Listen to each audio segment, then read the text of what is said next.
প্রতিশোধের আগুনে শুধু আমরা পুড়তেছি না, দেশ ধরে পুড়াইতেছেন আপনারা। এই প্রজন্ম, কেন্দ্রীয় প্রজন্ম আপনাদেরকে কখনোই এই স্বপ্নের সাথে মিলিয়ে সকাল 11:15। ঢাকার চিফ মেট্রোপলিটন ম্যাজিস্ট্রেট আদালতের হাজতখানার প্রধান ফটকের সামনে মানুষের জটলা। তখন নীল রঙের একটি প্রিজন ভ্যান হুইসেল বাজিয়ে হাজতখানার ভিতর থেকে বের হয়। প্রিজন ভ্যানটি তখন দ্রুতগতিতে কেরানীগঞ্জ কেন্দ্রীয় কারাগারের উদ্দেশ্যে ছুটতে থাকে।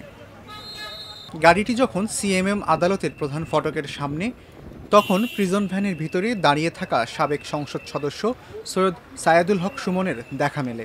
প্রতিশোধের আগুনে আমরা পুড়তেছি না, খালি পুরো দেশটা পুরাই ফেলছেন আপনারা। তিনি প্রিজন ভ্যানের ভিতরেই আদালতের সামনে দাঁড়িয়ে থাকা তার এক স্বজনের উদ্দেশ্যে হাত নাড়তে থাকেন।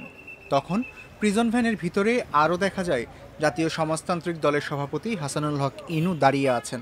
দুই হাত প্রসারিত করে গাড়ির ভিতরে দাঁড়িয়েছিলেন।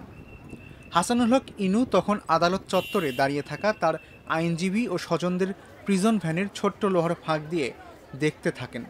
হাসানুল হক ইনুর পাশে প্রিজন ভ্যানে দাঁড়িয়েছিলেন বাংলাদেশ ওয়ার্কার্স পার্টির সভাপতি রাশেদ খান মেনন।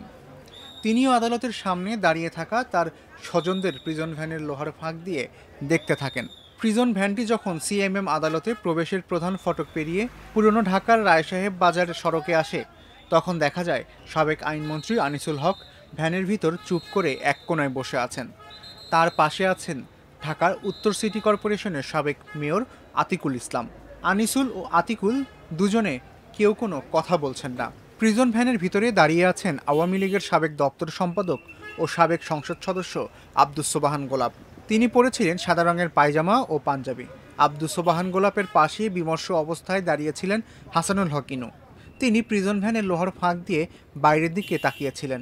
ইনুর পাশে দাঁড়িয়েছিলেন সায়েদুল হক সুমন। তিনি তখন চিৎকার করে বলতে থাকেন, প্রতিশোধের আগুনে খালি আমরা পুড়তেছি না, পুরো দেশ পুরাই ফেলছেন। সায়েদুল হক সুমন যখন চিৎকার করে এসব কথা বলছিলেন, তখন উল্টা পাশের প্রিজন ভ্যানের লোহার ফোকর দিয়ে বাইরে তাকিয়েছিলেন সাবেক সংসদ সদস্য সাদেক খান।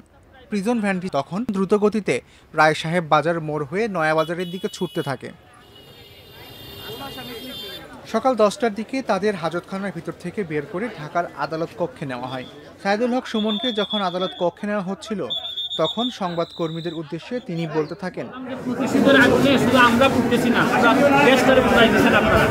এই প্রজন্ম, কেন্দ্রীয় প্রজন্ম আপনাদেরকে কখনোই এই স্বপ্নের সাথে মিলিয়ে সোমবার পৃথক পৃথক মামলায় আনিসুল হক ইনু মেননদের গ্রেপ্তার দেখানো হয়।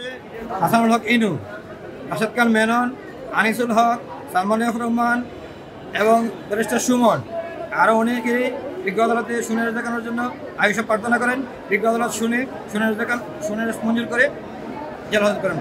ব্যারিস্টার সুমনকে এবং প্রাক্তন আইন ও বিচার সংসদ বিষয়ক মন্ত্রী অ্যাডভোকেট আনিসুল হক, প্রাক্তন উপদেষ্টা সালমান রহমান, প্রাক্তন ঢাকার মেয়র আতিকুল ইসলাম এবং প্রাক্তন সংসদ সদস্য সাদেক খান এবং প্রাক্তন সংসদ সদস্য ডক্টর সুবহান গোলাপ সহ প্রায় সকলকেই কাশিমপুর থেকে ঢাকা কেন্দ্রীয় কারাগারে কেরানীগঞ্জে তাদেরকে স্থানান্তর করা হয়েছে। খোঁজ নিয়ে জানা গেছে, ঢাকার কেন্দ্রীয় কারাগারে প্রথম শ্রেণীর কারাবন্দীদের রাখার জন্য বিশেষ কারাগার চালু রয়েছে।